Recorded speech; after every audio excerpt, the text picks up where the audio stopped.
Well, here we are and moored up at Pulborough Island on the beautiful Lake Macquarie. It's a beautiful morning.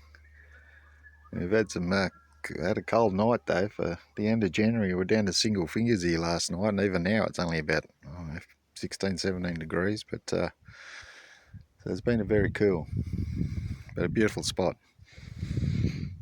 Okay, doing the video for Neil, who's a member of my Space Sailor Facebook group. He's asked about the spray dodger and how you build it, so I'll give you a bit of a rundown, mate, as much as I can. So yeah, with the spray dodger itself, where you probably got to start is you got to template out these sides on your bulkhead. So you could use, I think I done the old MDF strip with hot glue, and you can go around these things. If you're not sure about them, you'll be able to look on YouTube and see how it's done, but you can template out. You just use sticks, cut down strips of 3mm MDF, and you just break it down and glue it together, following the shape around the hole. Okay, so you've got to do both sides. My boat was slightly different on one side to the other, so I actually had to do 2 moulds. So after you template it out, you've got to make a mould to that shape. Now I just use some chipboard, whatever's cheap, to make that to make the curve and the shape. You just cut it out with a jigsaw, and then once you've got that mould, so you've got to make the mould that comes all the way around to here. This is all customized. You can make this width or shape of the top of the spray dodger however you want. You could have it a little bit wide, have it a bit narrow. You could have it not at all if you wanted to hop underneath it. That's where I originally got the idea from this, by looking at the Swanson boats. How they have the overhang over the cabin. So that's where I originally got the idea from. But but then I decided to put the hood on it. So yeah, basically, so that's what you got to do. You got to make 2 moulds. After you've got the shape of your bulkhead at the back, you got to make a mould. I'll see if I can find some photos to show you what the mould looks like. So I made both. If your boat was exactly the same on both sides, you could just do it with 1 mould. But mine was slightly different. Strangely enough, it was slightly different. It wasn't much, but it was enough for me to go, no, I'll make 2 moulds to match both sides. Okay, and then after you've made the moulds, this is by memory. I'm trying to 6mm ply. It'd be a hardwood ply. Okay, it doesn't have to be. You could use the cheap, nasty pine stuff, but I wouldn't personally. It's a hardwood ply, and then to get the shape to go around the mould, to get it to bend around the mould around here, you've got to do what they call kerfing. Now, once again, you can look up on YouTube on how to do kerfing, but it's just cutting.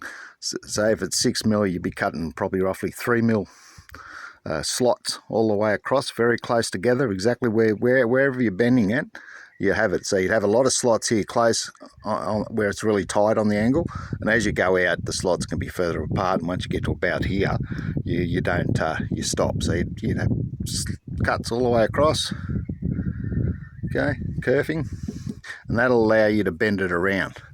So then you can bend it around and hold it into place, with some clamps or whatever on your mould. I just use clamps. Then I made the hood part here.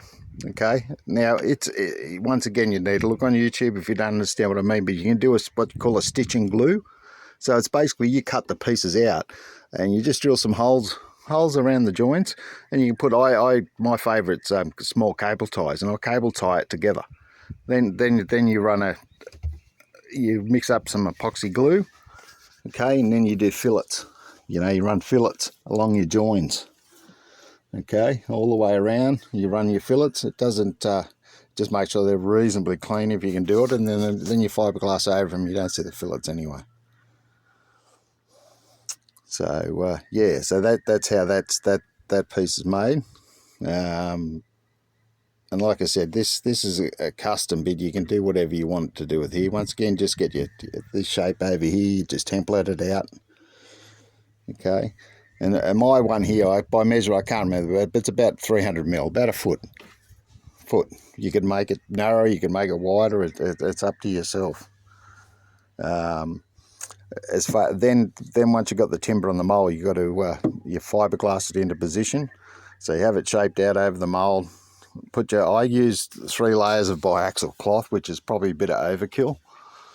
Actually, sorry, I lie. I used 2 layers of biaxial on the outside, and then I put an extra piece here where I was originally going to put me winches, but I haven't done that to date. But it's there if I want to do it. I made some extra little heights here for the handles to go on. Stuck a little piece of quad that goes around here. Once again, it's just timber. It's half round you really want, not quad, to go all the way around the outside of it. Okay, and then I put on. So you glue these pieces separately from this piece of the fiberglass, these separately to this, and then you put, like I said, I put 2 layers of biaxial on it with epoxy, and then an extra patch here where I was going to put where I can put the winches if I want to put them at a later date. After that's been fiberglassed up on the outside, then I take it out of the mold. It'll hold its shape. It'll be fine.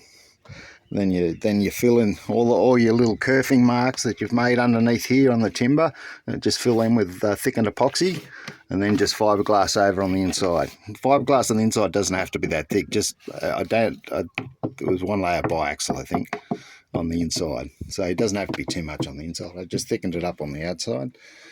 Okay, and then you fiberglass your top piece here. After you've put it together, you've stitched and glued the pieces together, and you filleted it, and it's one solid piece. Then you can glass it. Okay, and then after that's finished, you can join the 2 pieces together. You glass the 2 pieces together. Okay, you bring the whole thing together and you glass it together. Okay, so it just means running glass around here.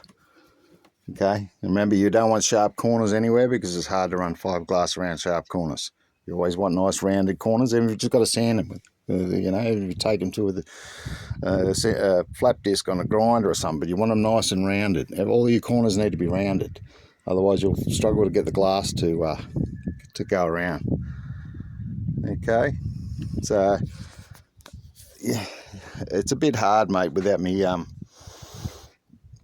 having you here to explain everything, to go through it. And like I said, I'm probably not the best explainer with this, but I'm just trying to give you a rundown on how I build it.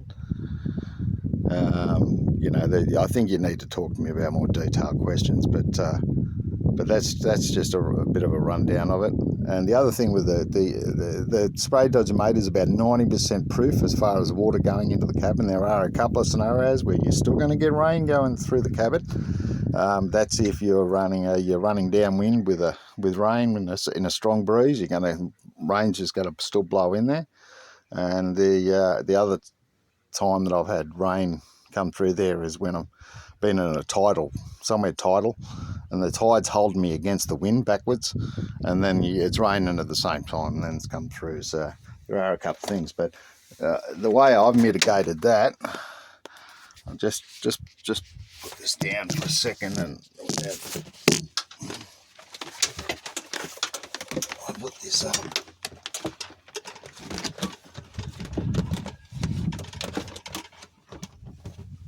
Sorry. Okay, so then I just have this stuff here. It's about, I don't know, 2 or 3 mil or something. Not even, I think it's about 2 mil and a half. You can just buy this at Bunnings. Okay, and then I just put that. I've got these to strap them over to either side, and that keeps the water out 100% then, and it's easy to take off. And okay, the other thing obviously mitigates a lot of the rain getting into the boat is my door. Once again, I've built this door and put on there, so it's a great idea, especially if you get. To me, I think it's especially on us on the New South Wales coast here. If you do a lot of coastal cruising over here, you've got to go across river bars, and bars always scare me. They always have. dangerous bastards of places. So when you're in a very slow boat, you know, there's no, you know, at least the power boats, they can run with the waves. You know, you don't get that option with sailboats, unfortunately. So yeah, I built the door, mate, exactly for that, because it always worries me that cutout in the back, getting a wave coming over, going across the bar, breaking, you know, and smashing up into my cabin. So I built the door, which helps a lot with the rain. And the way the door works is it's an inch thick. It's an inch thick door. It's plywood, hardwood ply, 2 pieces of 12mm glued together or laminated together to make an inch thick. And the beauty of it is my slide still goes in there, so it's still part of the frame. The slide still goes down in there, okay, and the door shuts up. You know, for when you lock it up, and then I've got the other piece of my slide that goes in through the back. So this is just actually made. You'll already have this framework here. You know, you've just got to put some pieces on the side, on either side, so you can put a door to it, and that way you can sort of. And it's actually extra protection too when it's locked up. You know, because when that's in there and it's locked over, you can't open this door without taking the slides out. So. You know, so even the door might help, mate, you know. So, but yeah. Okay.